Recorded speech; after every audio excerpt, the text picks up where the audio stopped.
At some point, I'll come in and do some appropriate interrupt his talk thing. This is Simple Nomad. You should, cause at least a little bit of chaos during his talk, or you're not doing your jobs. So anyway, and then the other reason we do this is so I can babble while the poor man, calibrates the camera and all that stuff, and I'm just the rodeo clown. Our district is going to remember the name Shmoocon for a long time when we get done with this evening, because we'll certainly be overflow from the bars down the street. But anyway, so wristbands if you could share if you're not going. Simple Nomad. I have to describe Simple Nomad. So let's see. Simple Nomad, like myself, is one of these security professionals we trot out to scare the children, to make sure they understand that there actually are people out there thinking about this stuff. And if after you look at 3 or 4 buffer overflows, you start to look like that or this or something, whatever. So anyway, he's been around a while and has a variety of experiences, some of which we want to hear shared, some of which we just would rather read the news reports, I guess, something like that. Anyway, so he's going to talk today about a variety of things, just kind of, we want to make sure all the larval hackers crawling out of the sea, have something better to do than just ping Microsoft or whatever they're going to do first. You see the hacker eggs out there, the blue hacker eggs, I like that. They hatch if you put them in a warm place, They grow up to be Foundstone employees, things like that. Anyway. And also, Simple gets the prize for the most interesting talk proposal. We had to find him flavored lube. I don't know what he's going to do with this, and I really wish I had gloves on when I picked this up. But anyway, I'm going to go wash my hands when I'm done giving the intro here. Let's see. There was something about a banana and a glazed donut. There was no baby holding an apple, but there was. It was really what I need other than the projector. That part was more interesting than the description of the talk. So anyway.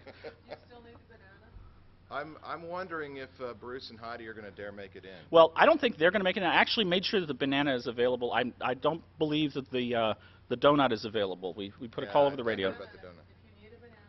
Come on, there must be some active duty law enforcement here. Can't we come up with a banana?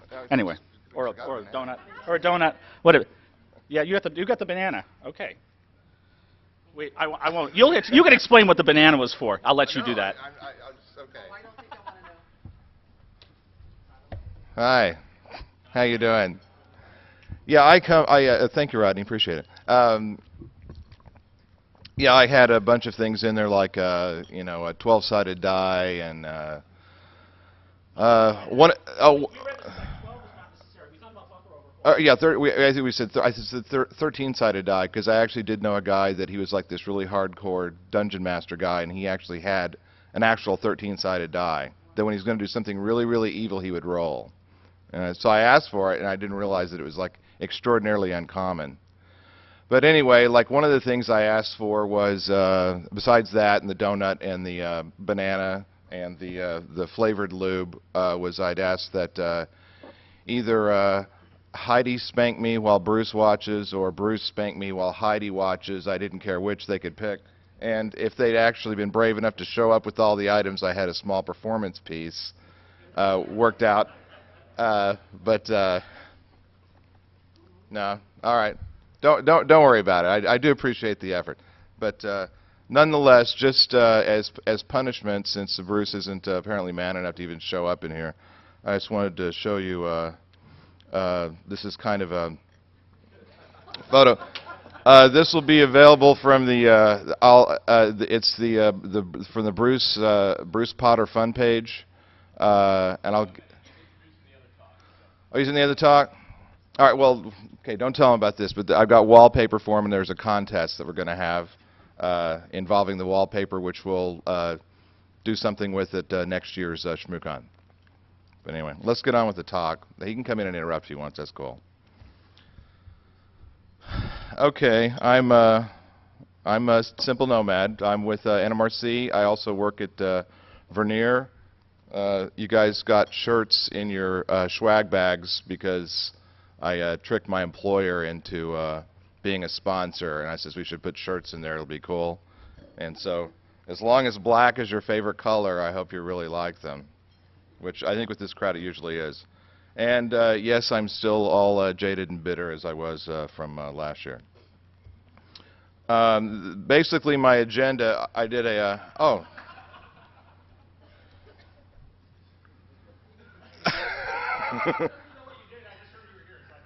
Oh, thank you, thank you. Yeah. There's Dude, you really do not want to be in this room. Are you going to stay in here for the whole talk? I already got my wristband.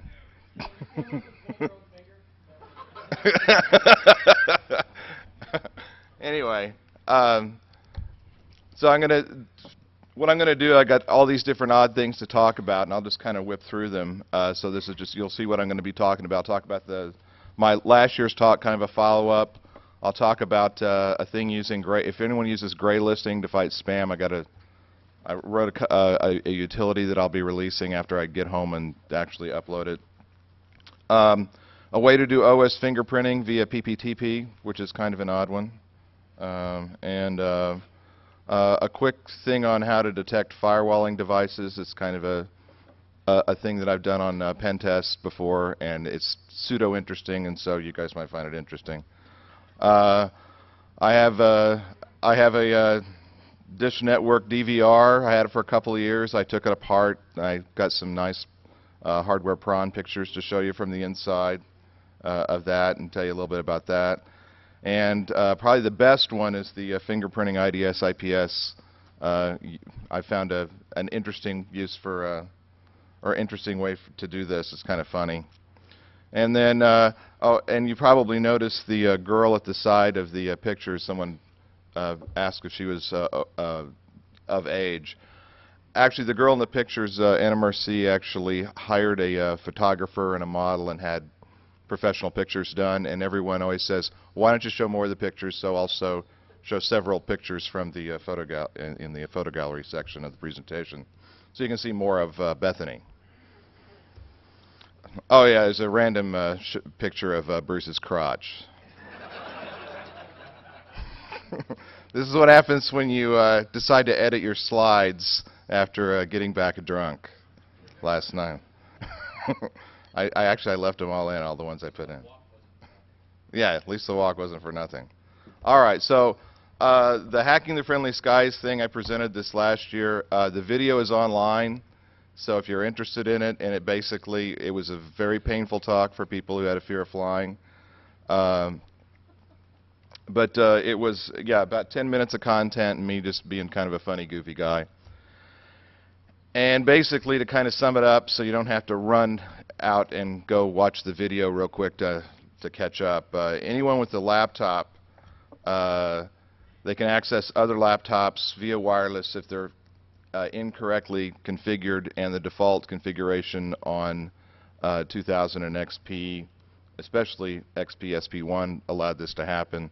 If you connect it up, let's say you connect it up to, you're trying to configure your link, talk to your Linksys or D-Link WAP. So you go in there and you mess up and you set yourself up as an ad hoc. All right, so now you're the one that's out there broadcasting it. Okay, that happened somewhere a lot with a lot of people. Now, go to the airport, or my thing was the airport since I travel a lot. You know, the guy that tried this, he goes to the airport, he opens up his laptop. By default, it would normally go to D-Link or whatever, and it can't find it. And since the last ad hoc he had up was D-Link, it would start to broadcast on an SSID as D-Link.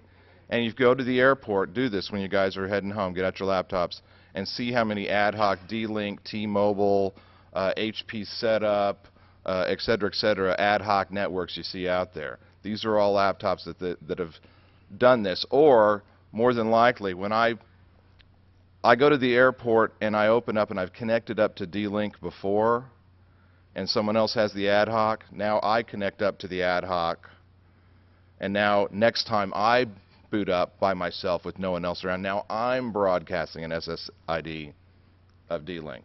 Believe it or not, it was a configuration virus thing. Anyway, it got I mean, basically, I got a whole bunch of press over it, and it was kind of funny because you had, bloggers blogging about what another blogger said about a reporter who got all of his facts from 2 other reports, and so there's a lot of facts that were wrong in it. And I had admitted when I presented that it was kind of a lame thing, and a lot of people also that were at the con admitted it was lame. But a lot of people I've heard from, they said, hey, yeah, I tried that out. It actually is a lot of fun. The real follow-up was XP got patched. It was not a. You have to actually go and find this. I mean, it's not like it is part of the Windows update. And it was originally they were going to put it in the next service pack, but they apparently had an opportunity because they were fixing some other bugs to go ahead and correct the behavior. So XP SP2, you load this up and it no longer happens. Or you can just, turn off your goddamn wireless when you're on the plane and it won't happen either. And also, yes, configure your wireless to only connect infrastructure WAPs, and that takes care of things. So, do this on the plane on the way home too. And the plane won't crash, okay, because there would have been planes falling from the skies everywhere if this was the case. Open up your laptop on the plane, look for wireless networks on the plane, and you will find. On the way here, I found there were 3 ad hocs on the plane. Just people open up their laptop, no clue what they were doing, and there you go. All right. Gray listing. Okay.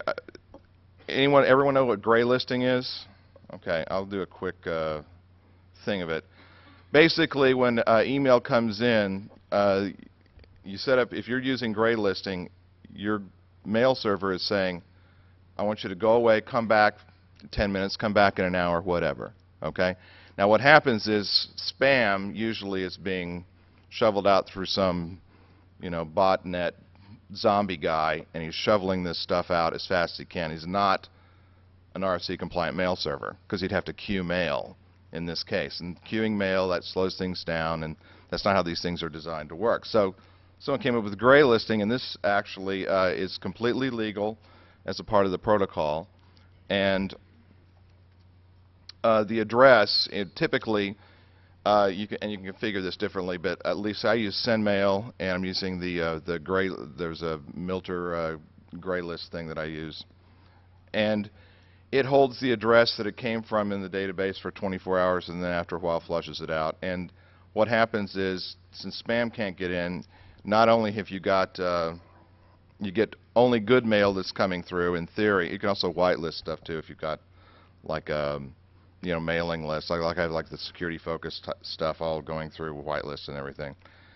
But it all gets logged, and so what happens is what you now have is you have IP addresses of potentially zombified spam spewing systems. And so you can actually take this list, and this is the funny thing too, is usually when they're connecting and you're getting slammed by this thing, what's happening is they'll try all the different names for your domain, okay?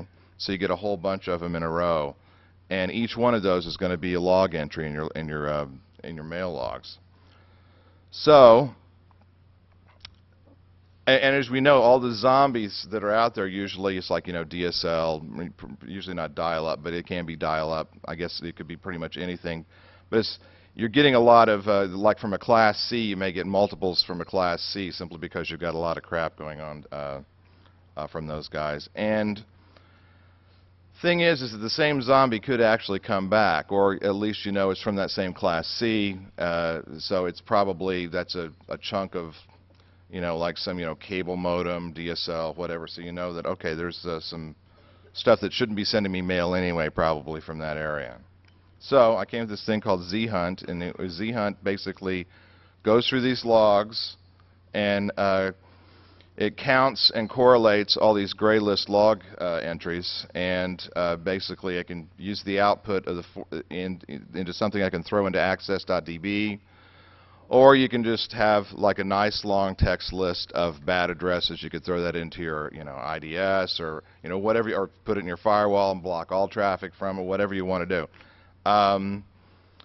It can handle really large files. I think the largest one I ran with this was 100 megabit, and it doesn't end all the spam, but it does. The gray listing does stop a lot, and then if you're able to add in all the class, and it also look for things like, oh, you got this Class C here where you've got more than one from. See, I'm a real Nazi about this stuff, so I go ahead and just, if I get 2 hits from the same Class C, I block the whole Class C.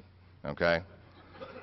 And, I mean, I'm even blocking like Class Bs and all the Class As from Asia, because I don't speak Asia, so, there you go.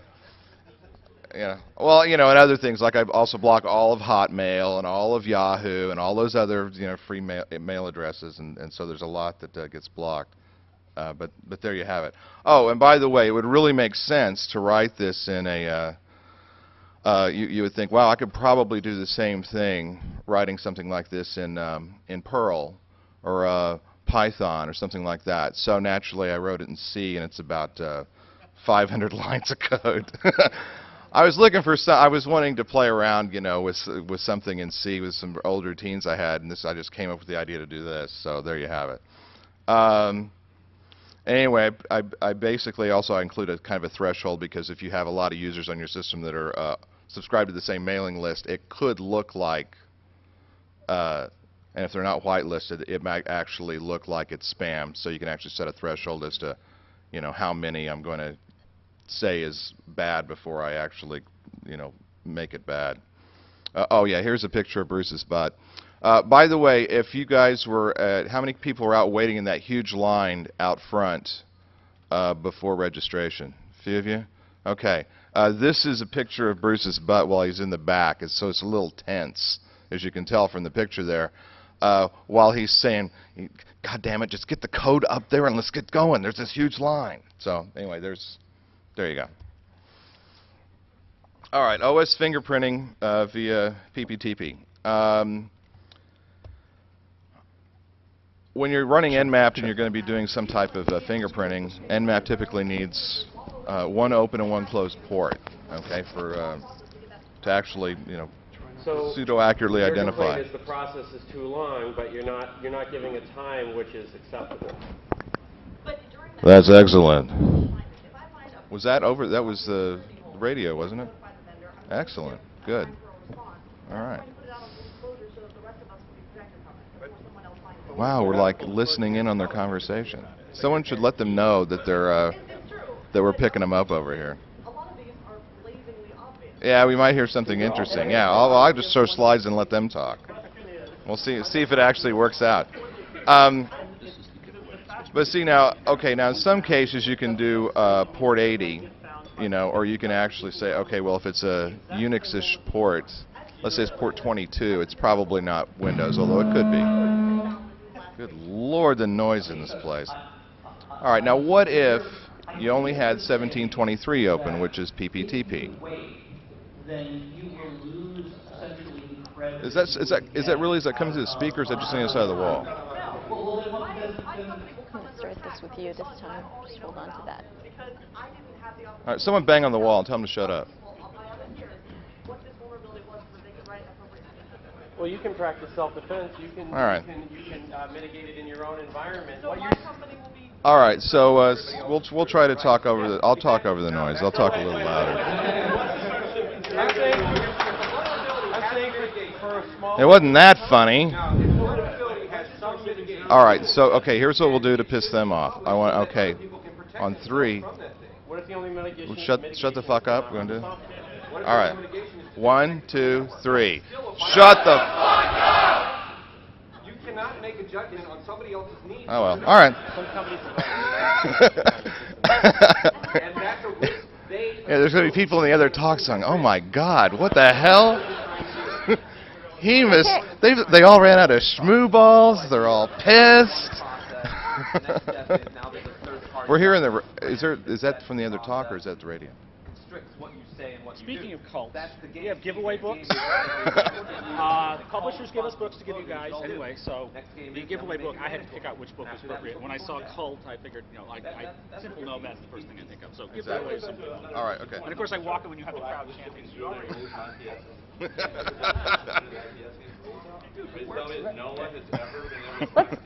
Let's talk to the VDI guy about that.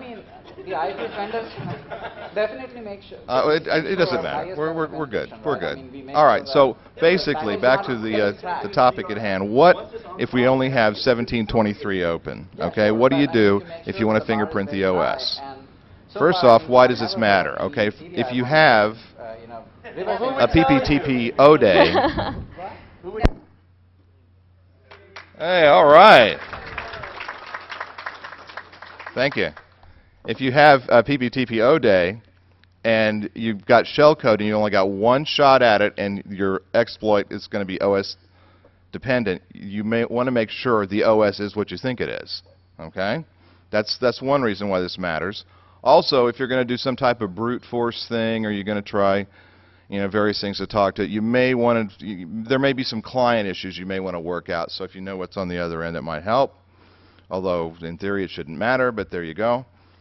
And what's also interesting is like you find a lot of things like DSL routers and other things like that will actually have 1723 open, and you can actually talk to these using possibly some of the default user IDs and passwords associated with those particular devices. And if you know what the device is, then you can actually be quicker about breaking into the system. And there's a few vulnerabilities that do exist out there for it, and most of these are denial of service. There's at least one remote code in there, so there's some interesting stuff you can do with this. Now, basically, here's how you do it. And I actually wrote a program, which, again, I'll be releasing after the con. Okay, you send this magic packet. Basically, these particular bytes, you don't have to write them down. I will make the slides available after, for everyone to have. But basically, that string there with 128 zeros on the end of it. And then when you send that in, you'll get a response packet, which is the exact same size. And this will contain, among other things, it will contain what's called a firmware version. Okay, now the firmware version appears to be, I don't know if there's any standard to it, but basically, there's certain firmware versions that match up. Like the build numbers for Windows correspond to the firmware version, so you can specifically say, oh, this is XP, this is 2000. And it'll give some other information in there, such as a lot of times it'll give the host name as well as who the vendor is in the reply. So, yeah, again, it does seem to be unique for each OS. So here's an example. I've X'd out where this was, but this is live data off the internet, and this was just 2 or 3 Class Cs that weren't blocking 1723 at the particular area in Australia I was actually pointing this stuff at. And as you can see, and I compared, also I was able to do, I was using Nmap against these as well, because I wanted to say, what does Nmap say this is, and then what does the PPTP probe tool that I wrote say that it is. As you can see, Nmap in a couple of cases where it's saying, it's IBM AIX, but it wasn't. It was actually a 2003 box and whatnot. So I mean, you can get actually fairly accurate. In this particular run, I saw actually a huge number of these Draytech things, and so these DSL routers, and they probably have a default user ID and password. So there you have it. All right, so moving on, since we still got a lot to cover, finding a firewalling device. I'm not talking about finding a firewall, I'm talking about finding a firewalling device. Okay, so basically, it's not just a firewall itself that I'm talking about. I'm talking about like if any type of device that's blocking you based off of IP address and port combination only. It may not even be looking at state. A lot of routers do this. There are some cheapy firewalls that do this kind of stuff. Some of the firewalls that the personal firewalls that you put on your individual machines, they do this kind of thing. And there are a few ways to detect if you have a device like this. Now this is kind of, I've mainly seen it inside corporate networks. You really won't find this on the perimeter because it's probably good to have a nice firewall on your perimeter as opposed to something that's kind of a toy.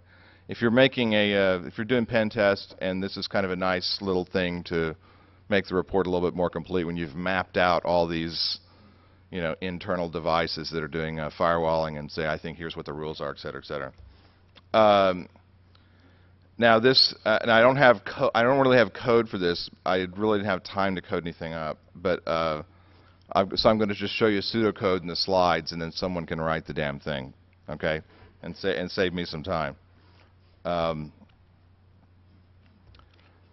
All right, there's a couple of things to keep in mind. The SYN fin issue, what this is that a SYN fin, that's not a legal thing, okay? When you send in it should be a SYN, you send in, you get the SYN Act back, and et cetera. Now we're talking. Now we do the three-way handshake. We're talking.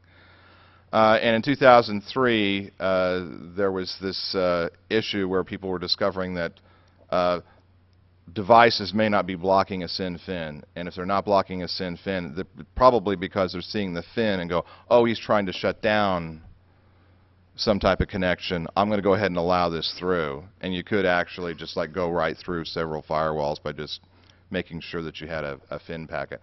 And if anyone's ever played with Todd McDermott's packet purgatory, is there anyone familiar with that? Anyone? Okay, okay. Thank you, Sharky.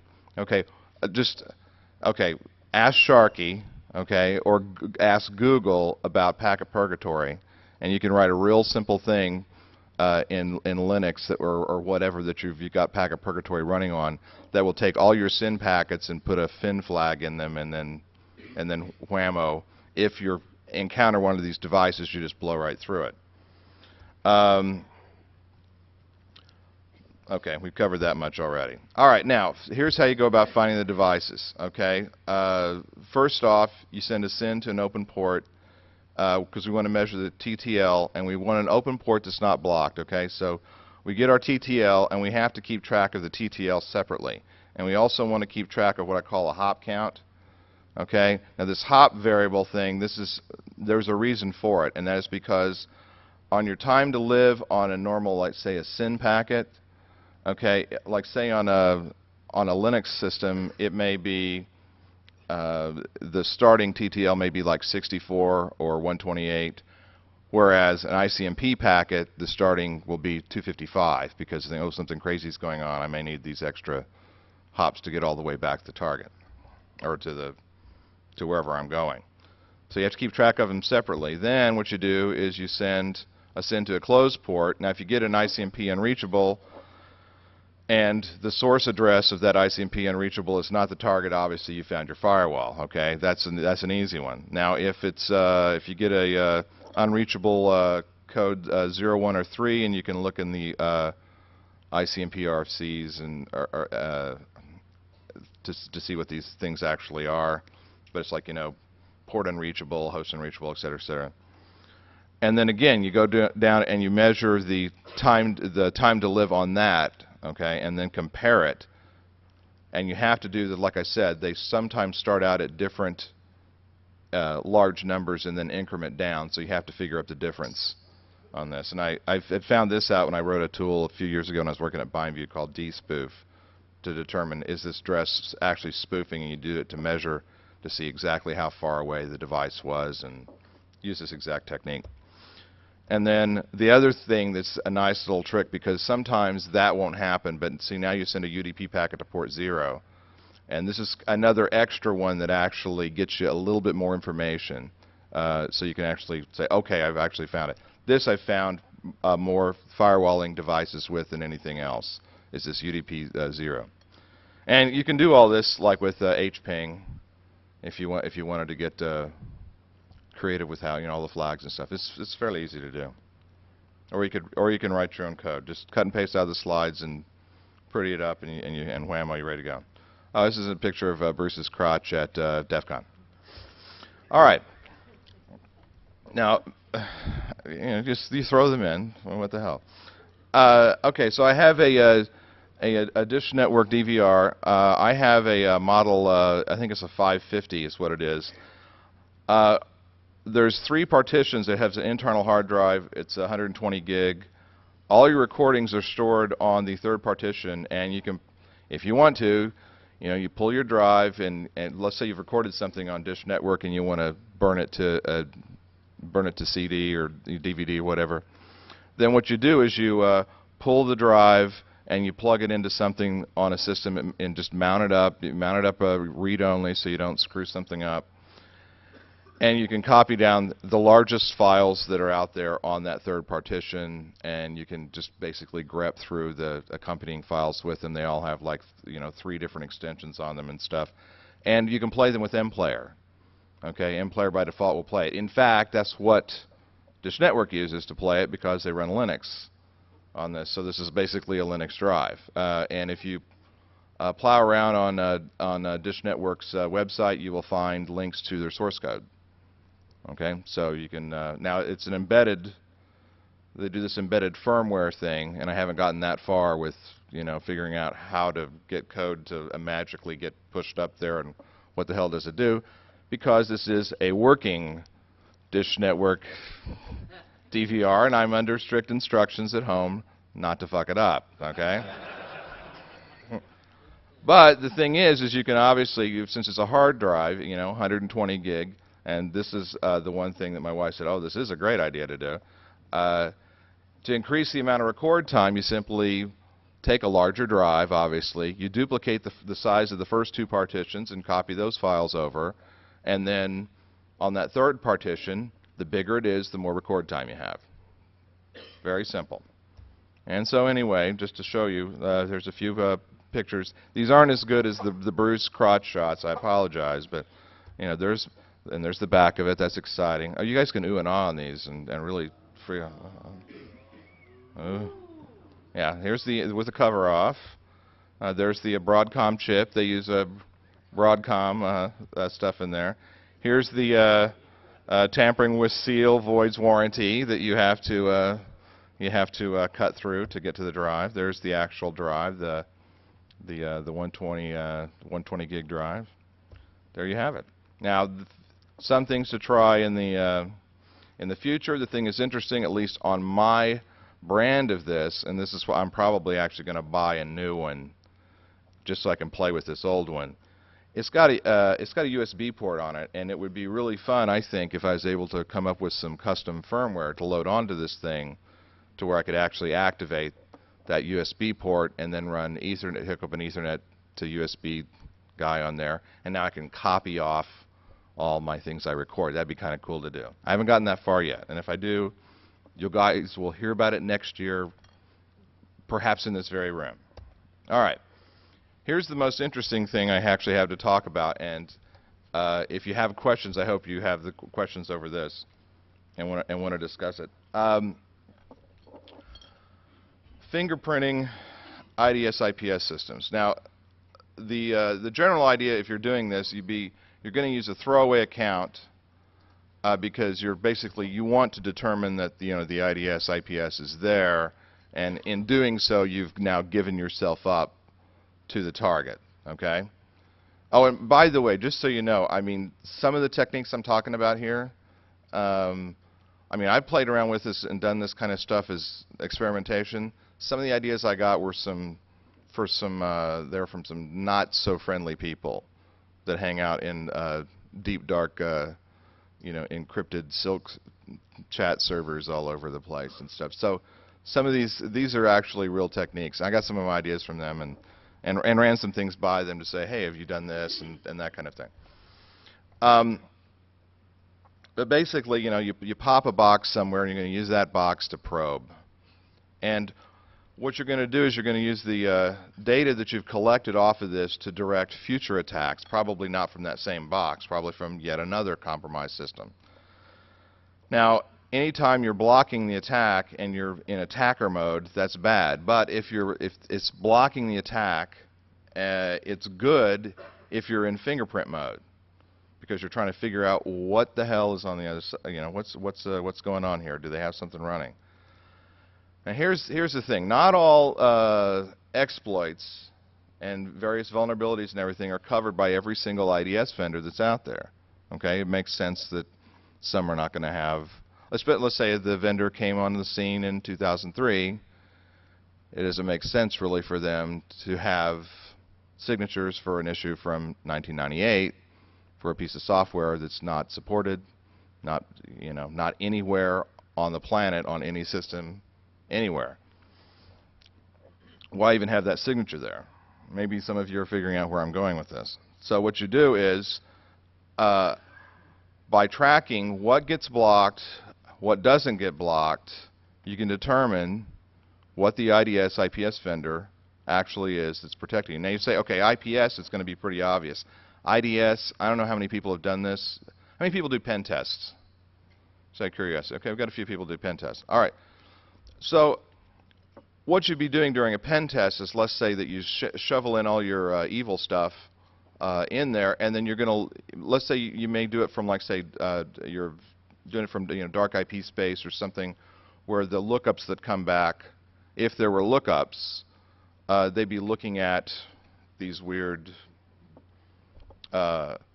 addresses that actually don't exist. Okay, so now you're going to say, okay, well, no one does that, right? Well, actually, there are some vendors, not many, but there are some vendors that will, on the fly, live do a reverse lookup.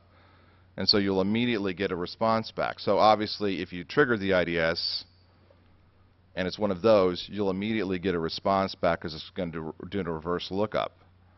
Okay, now, an IDS shouldn't do that if it's being stealthy. However, what's going to happen is, later on, there may be a report that's generated. So if a report is generated, in the process of generating that report, the reporting mechanism does reverse lookups, then now you know what happened. So sometimes in the gathering of this data, it's going to take more than just 2 or 3 seconds to figure things out. And what's interesting is you can tell, like, if the reverse lookups happen every 4 hours, okay, then you know it's probably a cron job that's generating this report. So what you do is you just figure out what times it's doing it, and then you now have a 3-hour and 59-minute window to proceed to wreak havoc and terror and do bad things that you're going to do. Or if you're doing pen testing, obviously, then it wouldn't be nearly as bad. It'd be, well, good for you. Well, it'd be good for you regardless, whether you're a bad guy or a good guy, because, woohoo, pop the box. Sometimes I've actually seen this, to where all of a sudden all the reverse lookups occur Monday morning at 8 a.m.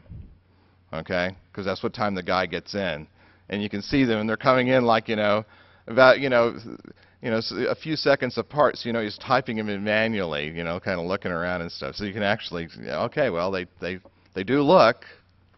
And occasionally, sometimes what will happen is, if you're doing this type of thing, if someone's actually paying attention to the IDS, like 3 or 4 minutes later, all of a sudden that address is now blocked because they got the alert and it says, oh, there's someone goofy and, trying to break in from the Ukraine or Taiwan, or I'm going to go ahead and block them, and they'll block the IP address.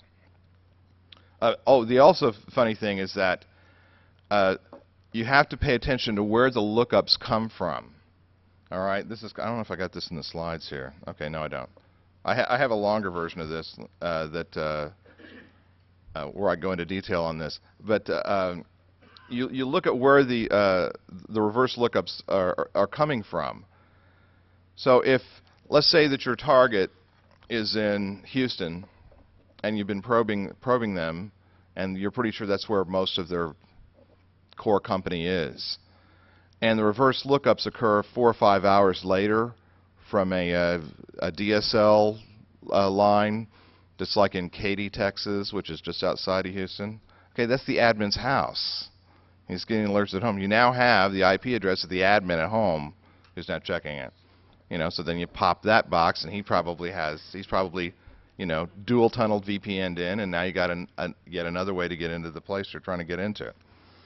So there you have it. So you pay attention to where it's coming from. Oh, and this is another thing. If you guys know anything, hopefully a few of you do, about programming, if you control the DNS server they're going to be doing the reverse lookups on, all right, you can actually do some fun, like set the TC bit on all requests, so everything coming, all their DNS requests will now be switched over to, you're going to say, I have to talk TCP.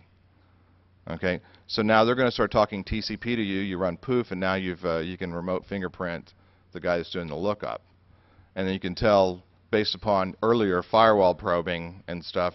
You can say, okay, he's behind the firewall. No, it's an automated device that's doing it, et cetera, et cetera.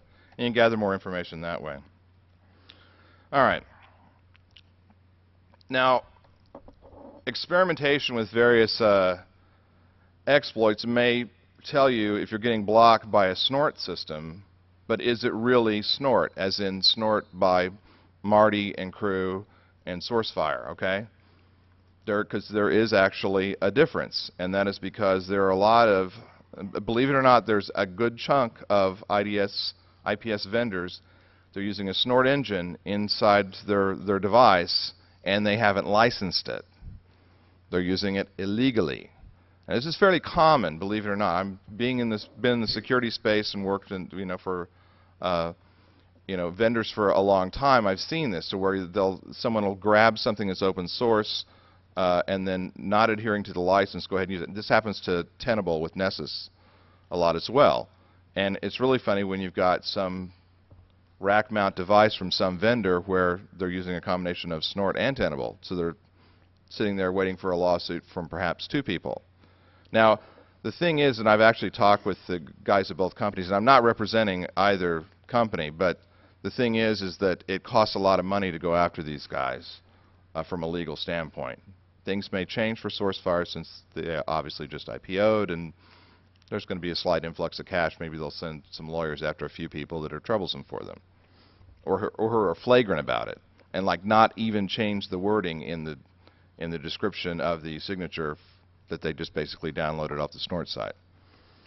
So the thing is that most of these vendors that are doing this Snort thing on the inside, they're not doing it as good as SourceFire does it, okay? So there's actually a bit of a difference. SourceFire, they take a little bit more care in their signatures, and particularly in their correlation engine and all that other kind of stuff. So they do a little bit better job than just straight Snort. So I'm going to refer to things that are Snort-like, and I'm not necessarily saying they're Snort. I'm talking about some of these other vendors that are out there. Now, some of these vendors, they do their own signature writing, okay? And then there's other vendors that they outsource their signature writing. And believe it or not, if you decide, I'm going to become an IDS vendor, I'm going to start doing this tomorrow, but I don't have enough signatures, I'm going to outsource. You actually have a choice. There are multiple companies where you can go, and they will write signatures for you. And that is, and I think in 2 companies' cases, that is all they do, is write content to go into IDS, IPS, vulnerability scanners, et cetera, et cetera. So you can get your Nessus check from them, and you can get your Snort signature from them. All right, and I actually, at the company I work at Vernier, as I stated, and we do have an IPS thing in one of our NAC devices, and that IPS device that's in there, we don't have the bandwidth to do the signatures, so we actually outsource to a company and get signatures in. So I know the quality of signatures that exist out there. Now we have to go through and troubleshoot. That's one of my jobs. I have to look at every single signature that comes in from these guys. None of them get just thrown into our box blindly. I guarantee you that there are other people out there that just take signatures from signature vendors and shovel them right into their IPS and say, well, they said they tested it. I will go ahead and trust it, and I will trust that it works fine with everything. Because that's the other part of my job, is a lot of times I'm writing exploits to shove through here to make sure that those signatures actually work. All right, here's the fun part of this. Okay, when you're doing the probing, older flaws, say from say 2000, they may not be covered on these newer systems, like I stated earlier. Now, why would someone have an old signature in their system? Why would they have something in there from 1998, from 1999, still hanging around in there? Why block something from then? There's no reason to. Okay, number one, there are kind of these government unofficial standards that exist out there where the guy says, oh, well, according to my list here, before I can bring this piece of crap that you've put together for me into my organization, you have to look for the PHF bug. Okay? You have to look for just these real horridly older bugs, because that was on the list that the guy before him created sometime in the last century. Okay? So, and they keep that around. So a lot of times, to make sure they get themselves approved, they'll go ahead and leave these old things in. It looks good in the brochures to say we have 12,000 signatures. Now, they're not going to tell you, oh, by the way, in reality, only 2,000 are actually going to apply to you if you're a normal human being on the planet. But, we've got 12,000 signatures. And there is a huge push in a lot of vendors in having, like I said, I used to work at BindView, and we had a vulnerability scanner that I worked on. And all marketing talked about the whole time was, let's get those number of signatures up. ISS is kicking our ass because they keep saying, oh, we've got X number of signatures, don't use BindView's product. It didn't matter that I busted my ass coming up with a signature that allowed me to detect with one thing in there, 80 different flaws, okay? And there's why not be efficient? Because that's the other thing is, can you do it faster? Well, no, I can't do it faster if I've got to check these 79 other things that I know don't exist because I checked the first one to begin with. So there's always this big fight, keep the count high. And so that's why you'll have signatures that are from there for forever. So I'll give you some examples of some signatures. Now, I don't have a definitive list to give you to say, if you look at this and look at that and look at that, here is the IDS IPS. The reason is I started asking, because I got friends that work at most of the other vendors, I started asking questions, and they're like, no fucking way am I telling you anything about our company's products, okay? So but there are some ways you can extrapolate. And so, but I'll give you some examples. So if you want to play with this stuff, you can get an idea. Now this one's the web hits one. This is from it came out in early 2000. I believe this only works on IIS 3 or IIS 4 on NT. I mean, no one has this up and running. Okay, unless you're in China. I think there's plenty still running up in China and places like that. But for the most part, no one's running this crap. Okay? Now, this is one of these things where Snort does not have a signature for this. So if you've determined that there is something blocking me, there is an IDS in there, and this gets through and you don't get a response back, no feedback from this one, okay, then it very well could be Snort. Like Juniper's NetScreen has the signature for this, for example. So that blocks it. IIS, I believe they have it as well. Here's another one, the MySQL COM table dump overflow. This one gets a little bit interesting because there are differences there's a difference between vulnerability and exploit. Okay? Everyone follow me with this? There's a complete difference. You have the exploit, which is what, if you're a skitty, this is what you type in and it goes and allows you to deface pages or whatever it is you're going to do. But if you're a real attacker, what you really care about is the vulnerability itself. Now, when this particular bug came out, there was it basically works out to, you send in this evil packet first, and it has your payload with the shellcode in it. And then you send in a second packet, and basically there's a value here that's, in the published exploit, there was a value here that's 3, and there's another value over here that's supposed to match up with that, but it's set to 2, or I think it's the 2 is here, and this should be 2. But nonetheless, the numbers are supposed to match up, and it has to do with packet size, so how much memory to allocate, et cetera, et cetera. Whammo. It creates a buffer overflow situation. Now, the published exploit had the 3 and the 2. Okay? So people were writing signatures for the 3 and the 2, including some of these signature vendors. Right? And so what happens is all you had to do is do a 4 and a 3. And you got by the IDS, IPS, because all you're doing is you're invoking the flaw.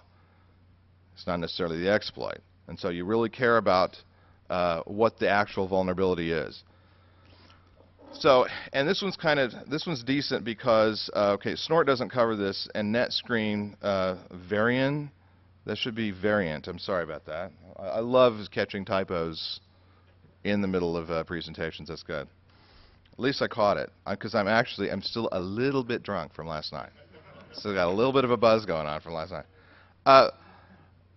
Yeah, Snort doesn't cover this. NetScreen, like I said, they cover one variant of this. Okay, so so you can actually start using variations. This is why this is really hard for me to gather data on it. What? 5? Weren't you supposed to hold up something at 15? No? Okay. Thanks, dude. Appreciate it. By the way, Druid, everybody, he's a good buddy of mine. Give him a hand. He's a great guy.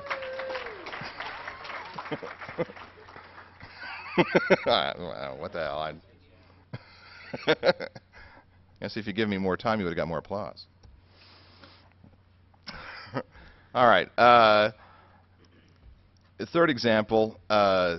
This is for the Archaea. There's one of the buffer overflow ones. Now, again, this is one that really killed me because most of the snort-like vendors and the NetScreen, they all cover the Metasploit framework thing. Now, some of them cover it not by looking at the flaw. I swear to God, the published exploits. So you're taking the snort like vendors, especially that are using the pre-canned exploits coming from the signatures coming from the signature vendor. They were looking at the size of the packet, okay? Because the size of the payload that actually is put into the packet.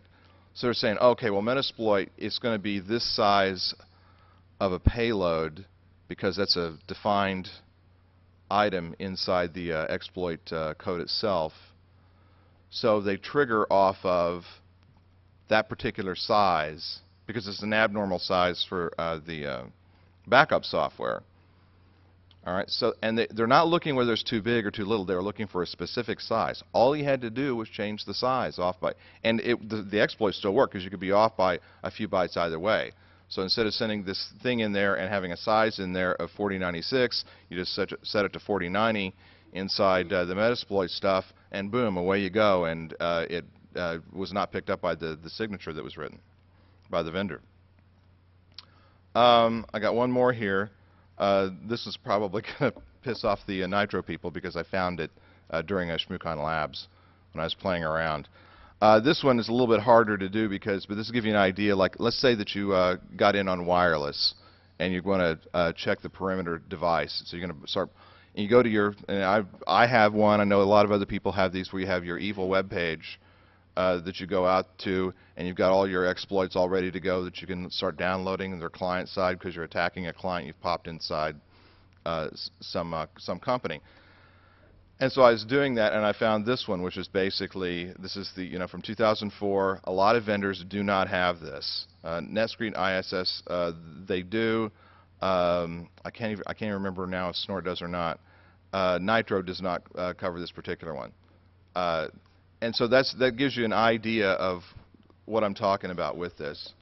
The thing that's interesting, if you're really serious about looking at this, especially if you're doing pen testing and stuff, ISS publishes all the CVEs they cover.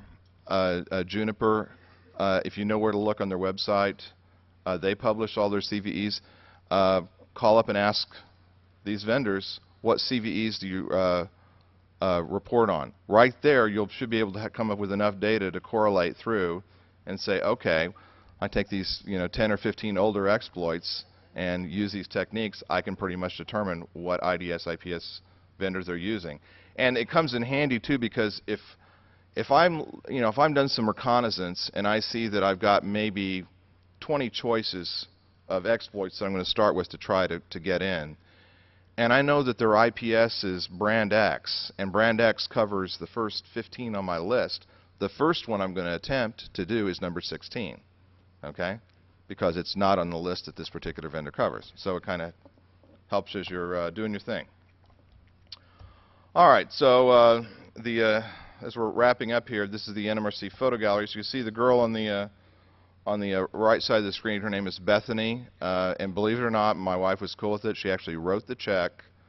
Okay, because we paid for a model and photographer because we thought it'd be good for slides and stuff. And as you can see, she's actually wearing an NMRC T-shirt. So, and everyone kept saying, where's more of Bethany? So I'll show you a few of Bethany shots. These are from the pictures there. There's one of Bethany, nice. Okay, here's another one of Bethany, very nice. Okay, here she is proudly sporting her NMRC teddy here. And then and there's this other really, really hot model we got a picture of. Really sexy, yeah. Anyway, that's what I have. So if we got just maybe a couple minutes for. Oh, I can go. I got 10 extra minutes. Druid, everybody. No, I know I'm out of time. If anyone's got some questions, I'll take a couple real quick. If you've got any questions. Next question. Actually, I don't know Bethany's phone number, to tell you the truth. I know the photographer's phone number. And if you're really that sick, then just Google her name and track her down like the stalker you are. All right, well, I'll be around, so if you got any other questions, track me down. I don't have much time, so I wrote down what I wanted to tell you. PF and SpamD from OpenBSD, you'll love it. Gray listing tuples, I'll tell you about that. With gray listing, they were getting 3 million SMTP connections. With gray listing, they dropped 175,000. Yeah, cool. So my contact details are on the back.